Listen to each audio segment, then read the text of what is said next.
One thing I would challenge you to do, one word to eliminate from your vocabulary is but, and include the word now. It's a transition word. We all do it, right? Hey, that's good, but. When you say the word but, what do they hear? You see that. But it's like, something's wrong. Now is a transition word. Hey, this is really good. Now, let's get to this. It's fascinating how important that one word can be to a player and how much you'll see their body language change. Eliminate the word but. Not easy. Eliminate it. Just watch their body language. Now is a transition word. The do versus the don't. Okay, we're facing Scherzer in a wild card game.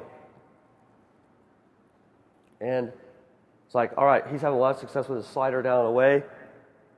I want him to know that without harping on the don't. It's like, hey, our shot is the heater in this part of the zone. Like, that's our best shot on the heater. He's going to go to that slider, try to get you on it.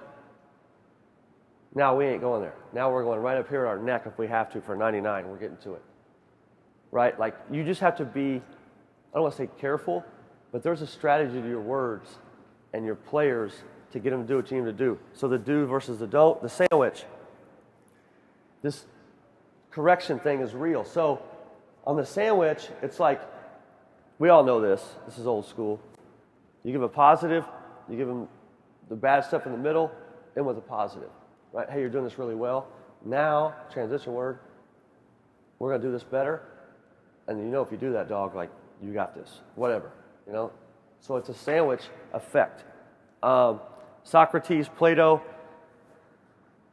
I don't have any hobbies because I have 3 kids and a job that requires a lot. So my hobbies are, like, if you study, like, the Socrates method, it's in Pete Carroll's book, storytelling. If I tell you a story, it takes you back to something that you did in your career on that same topic.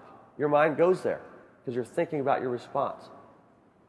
It's a method to talk to your team. If you have something important to you, you can tell a story that is relevant to what you want your team to do. You know, we got to play with more energy. We have to compete better. Think about a story when you are competing at your best, and your team, your players will think about that. But Plato and Socrates back in the day went on those things.